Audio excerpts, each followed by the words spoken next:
Récemment, j'ai vu un beau film au cinéma. Certains savent qu'il m'arrive d'aller au cinéma. Je vous vois sourire. J'ai vu un très beau film qui s'appelle Berger. Voilà l'affiche de ce film. En fait, l'histoire de ce film est librement inspirée d'un roman autobiographique qui raconte l'histoire d'un gars qui a tout plaqué de sa vie de publicitaire à Montréal pour devenir berger en Provence. Il s'est documenté, il a lu plein de trucs avant de partir, donc il connaissait en théorie au moins le métier de berger, mais il n'avait aucune expérience dans le domaine.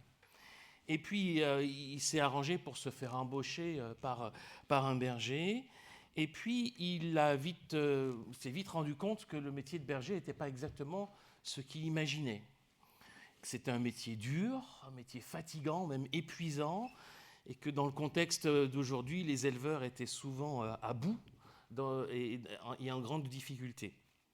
Mais c'est un film en plus, donc il a rencontré un jour une jeune femme qui elle aussi avait tout plaqué, et tous les deux ils se sont vus confier un troupeau de plus de 800 moutons pour une transhumance dans la montagne. Et on va les suivre dans cette expérience.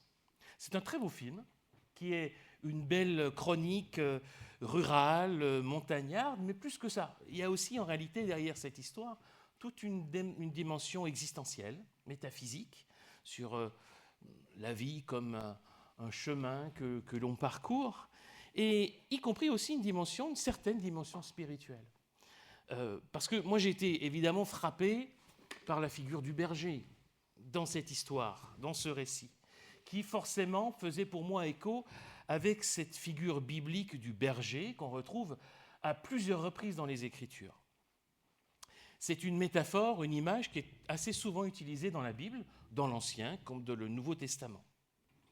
Et je trouvais que la façon dont ce film décrit visiblement de façon très réaliste la relation que le berger, on va dire le bon berger, parce qu'il n'y a pas que des bons bergers dans le récit de ce film, mais ce qui va nous intéresser, c'est le bon berger, une relation qu'un berger a avec ses moutons, la proximité, le souci de chaque brebis, l'obsession, et c'était très présent dans ce film, l'obsession de tout faire pour ne pas perdre une seule brebis, même s'il y en a 800.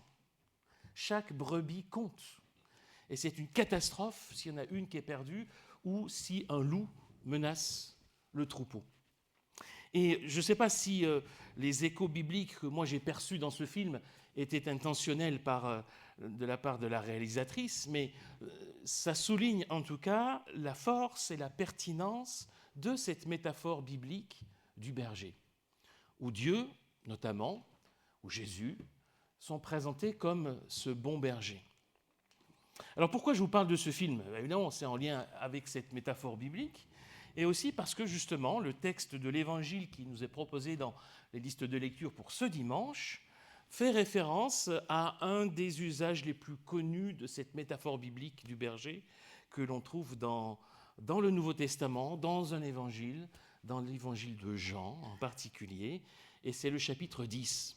Au Jean, au chapitre 10, on a cette métaphore du berger. En fait, il y a plusieurs métaphores qui s'entrelacent dans ce chapitre 10 de l'évangile de Jean. Deux métaphores au début, qui sont deux métaphores qui parlent du salut, la porte et le bon berger. Jésus se compare à la fois à la porte de l'enclos et au bon berger. Il est la porte qui permet aux moutons d'entrer et de sortir dans l'enclos, et il dit que ceux qui entrent par lui sont sauvés, donc une image du salut. Et puis il se décrit lui-même aussi comme le bon berger, et contrairement aux mercenaires ou aux voleurs qui se soucient finalement guère des moutons et qui cherchent simplement à gagner de l'argent par leur métier, le bon berger, lui, est prêt à donner sa vie pour ses moutons. C'est ce que Jésus a fait pour nous. Alors quand Jésus a, au début de ce chapitre 10, enseigné ces deux paraboles, ces deux métaphores, ça a été plus ou moins bien reçu. Les réactions sont variées à cet enseignement de Jésus, mitigées on va même dire, puisque le texte biblique nous dit que plusieurs ne comprennent pas ce que Jésus est en train de dire, ils ne comprennent pas la portée de l'image, de la métaphore. Et certains prétendent même que Jésus dit en gros n'importe quoi, puisqu'on dit qu'il est possédé par un démon. Et un peu plus tard, c'est la suite du chapitre 10, et c'est là que nous allons commencer la lecture, Jésus va revenir sur cette métaphore du berger et de ses moutons. Donc gardons en tête cette double métaphore qu'il a dite dans un premier temps, qui était mal perçue par un certain nombre de personnes, notamment les autorités religieuses juives de son temps, qui s'opposaient à lui. Et Jésus revient sur cette métaphore pour en reparler d'une manière différente, et c'est ce que nous allons lire dans Jean chapitre 10, les versets 22 à 30, pardon. Jean 10, versets 22 à 30. On célébrait à Jérusalem la fête de la dédicace. C'était l'hiver, et Jésus allait et venait dans la galerie à colonnes de Salomon au temple. Les autorités juives se rassemblèrent autour de lui et lui dirent « Jusqu'à quand nous maintiendras-tu dans l'incertitude ? Si tu es vraiment le Christ, dis-le-nous ouvertement. » Jésus leur répondit « Je vous l'ai dit, et vous ne croyez pas. Les œuvres que je fais au nom de mon Père témoignent à mon sujet, mais vous ne croyez pas parce que vous ne faites pas partie de mes moutons. Mes moutons écoutent ma voix. Je les connais et ils me suivent. Je leur donne la vie éternelle. Ils ne seront jamais perdus et personne ne les arrachera de ma main.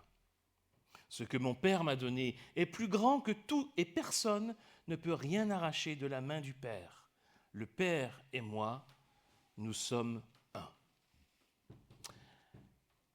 Voici donc comment Jésus a repris cette métaphore du berger et de ses moutons.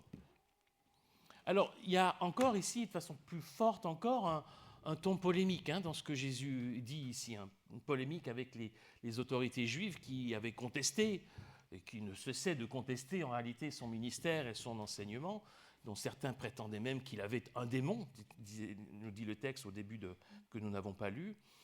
Ils étaient sans cesse dans l'opposition, et c'est à eux que Jésus dit, au début de notre texte, « Vous ne croyez pas parce que vous ne faites pas partie de mes moutons. » Et il faut comprendre la dimension polémique de cette parole de Jésus, parce qu'il s'adresse là aux chefs spirituels, aux chefs religieux appelés à être les bergers du peuple, les guides spirituels du peuple d'Israël. C'est eux qui doivent être les bergers. Et Jésus est en train de leur dire que c'est lui qui est le bon berger et qu'eux ne sont même pas des moutons. Au moins, ils ne sont pas de ces moutons, de ceux qui appartiennent à son troupeau, mais à ceux qui se prétendent les bergers. Jésus dit, c'est moi le bon berger, et vous n'êtes même pas des moutons, vous n'êtes même pas mes moutons. Alors vous ne pouvez pas comprendre. Donc il y a un ton polémique ici avec les chefs religieux, mais au-delà, on ne va pas s'attarder sur ce ton polémique, parce que ça ne nous concerne pas directement. J'imagine, on n'est pas dans l'opposition à Jésus si on est là ici ce matin. Non, mais au-delà de la polémique, il y a une belle image, une image tendre de la relation qui existe entre le berger et ses moutons. Autrement dit, entre Jésus et les croyants. Et j'aimerais m'arrêter en particulier ce matin sur les versets 27 et 28.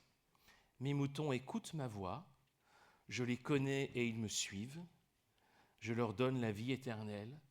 Ils ne seront jamais perdus et personne ne les arrachera de ma main. » D'une certaine façon, ce début du verset 27 va clore la polémique avec les chefs religieux. « Mes moutons écoutent ma voix. » On pourrait dire « mes moutons, eux, écoutent ma voix, contrairement à vous. » Mais la formule qui est utilisée par Jésus peut aussi, d'une certaine façon, donner une sorte de définition du croyant. Qu'est-ce que c'est qu'un croyant ? Qu'est-ce que c'est qu'un chrétien ? C'est quelqu'un qui écoute la voix de Jésus-Christ. Là, je trouve qu'on a en fait une bonne définition de ce que c'est qu'être chrétien. Être chrétien, c'est chercher à entendre la voix de Jésus-Christ. Avec une définition qui s'enrichit de deux affirmations complémentaires qui, en grec, sont introduites par le même petit mot, kago, qui veut dire « et moi ». Et si on traduit de façon un petit peu plus littérale, on pourrait dire « Et moi je les connais et ils me suivent, et moi je leur donne la vie éternelle ». Alors je propose qu'on s'arrête sur ces 3 affirmations qu'on a ici dans ces 2 versets et voir en quoi ça nous rejoint dans notre situation de croyants, de chrétiens aujourd'hui, dans notre relation à Jésus comme notre berger. La première affirmation, c'est « Mes moutons écoutent ma voix ».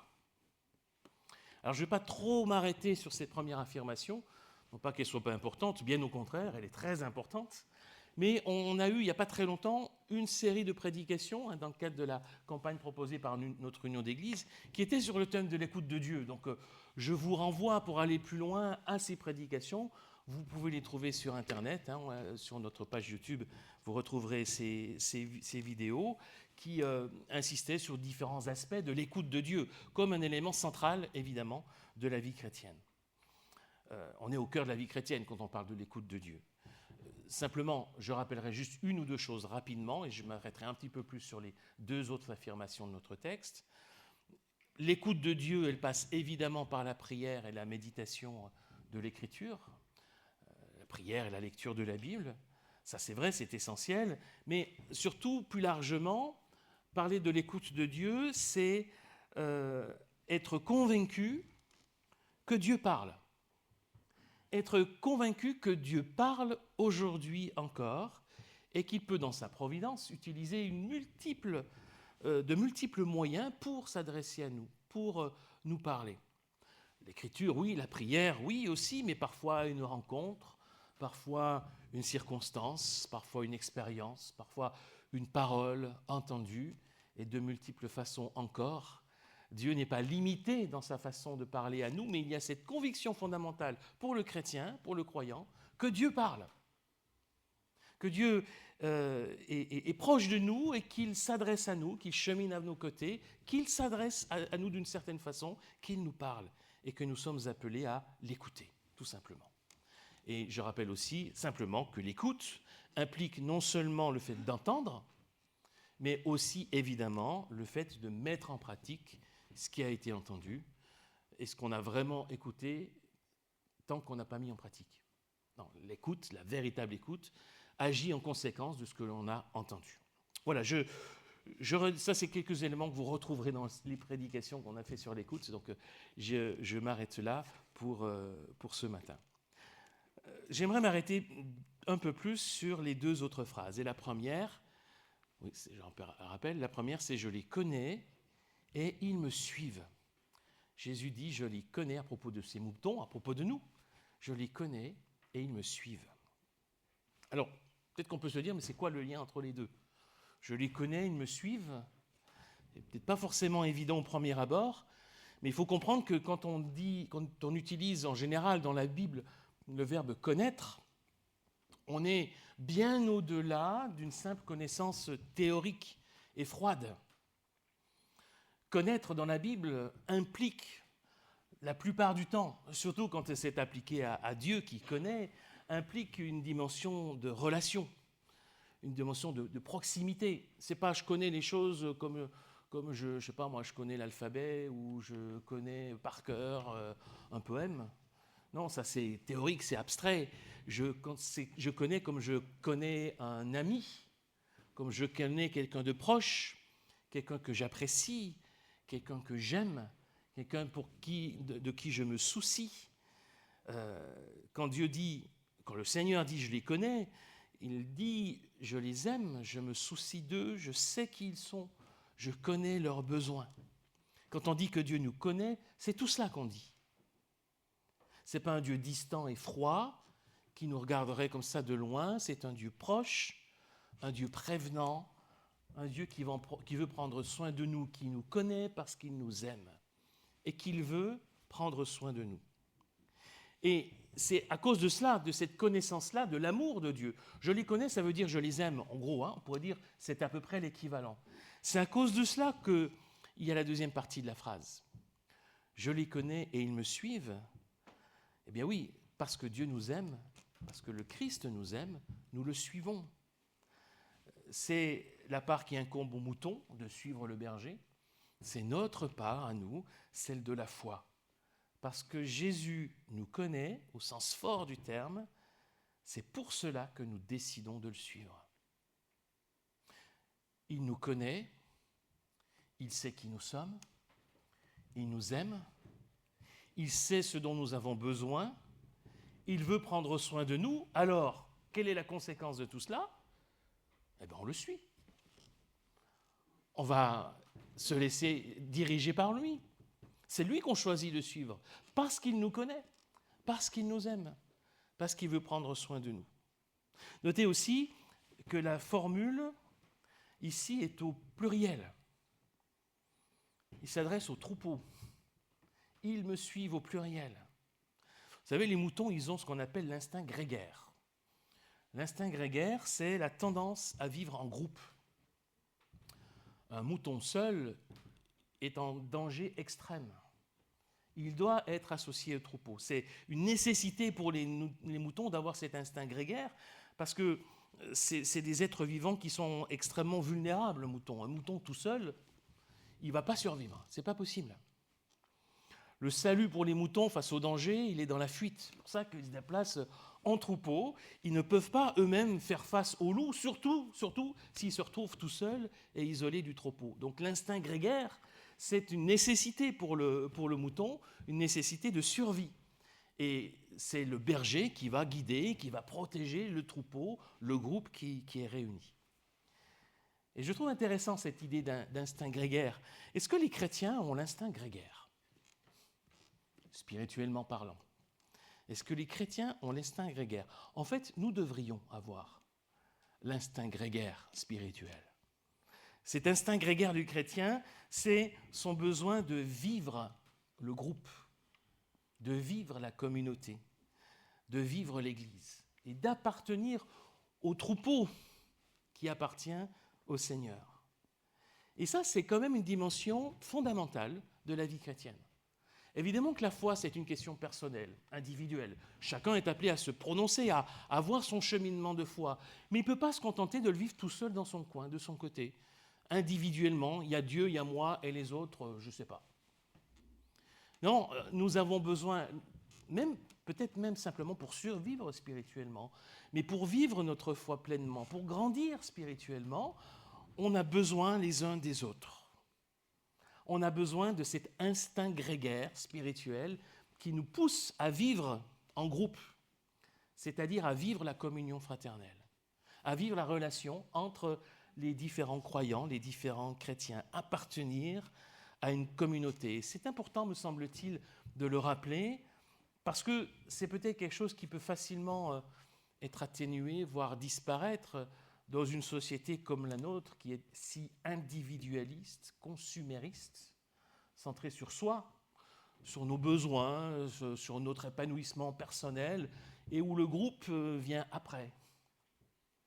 Nous avons peut-être besoin de retrouver notre instinct grégaire spirituel. En tant que moutons, appartenons au troupeau du Christ.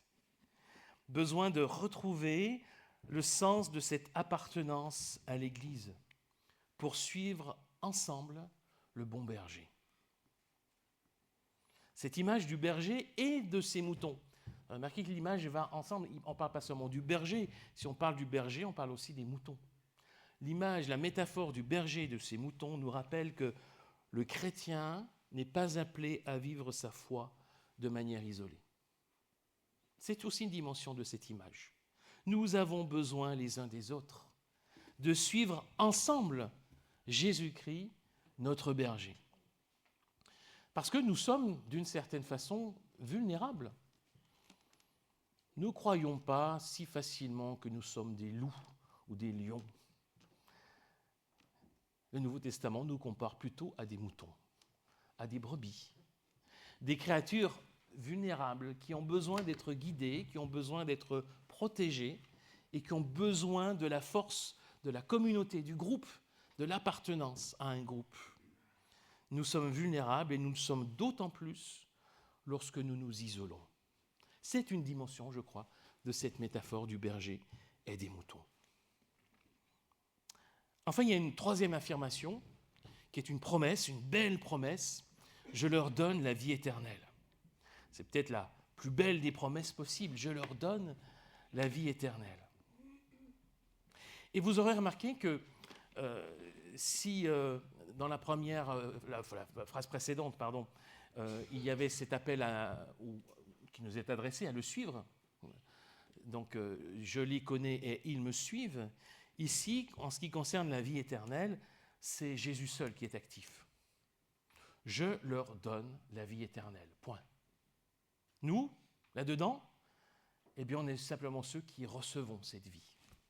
Nous ne sommes que les heureux bénéficiaires de cette vie éternelle que Jésus nous donne. La vie éternelle, qui est la promesse centrale de la bonne nouvelle du Christ, cette vie éternelle, elle est tout entière un don de Dieu. Elle est pure grâce. Jésus dit « Je leur donne la vie éternelle ». Il ne dit pas « Je leur propose la vie éternelle » et ils en font ce qu'ils veulent. Je ne leur dis pas « Je leur montre comment obtenir la vie éternelle ». Non. Je leur donne la vie éternelle. Point. Elle nous est donnée comme un cadeau, comme une grâce que Dieu nous fait dans sa bonté. Et pour souligner ce caractère gratuit et de don de la vie éternelle, pour le souligner, Jésus précise que ce qui est donné, rien ni personne ne pourra jamais le reprendre. Jésus précise que rien ni personne ne pourra jamais nous arracher de sa main. Il le dit explicitement ici. Et pourquoi ? Parce que Dieu lui-même s'y engage. C'est les conclusions de cette métaphore qu'on a au verset 29 et 30 de ces paroles de Jésus. « Ce que mon Père m'a donné est plus grand que tout et personne ne peut rien arracher de la main du Père. Le Père et moi, nous sommes un. » Quelle promesse inébranlable nous trouvons dans ces paroles de Jésus. La promesse est certaine. Jésus nous donne la vie éternelle et rien ni personne ne pourra jamais nous l'ôter. Aucun loup ne trompera la vigilance du parfait berger. Aucun ours ne sera plus fort que le berger, car ce berger, c'est le Fils de Dieu. Et rien ne peut être arraché au Fils de Dieu. Le Père et moi, nous sommes un. Lors de cette promesse-là, nous pouvons tirer une assurance, une espérance sans nul pareil.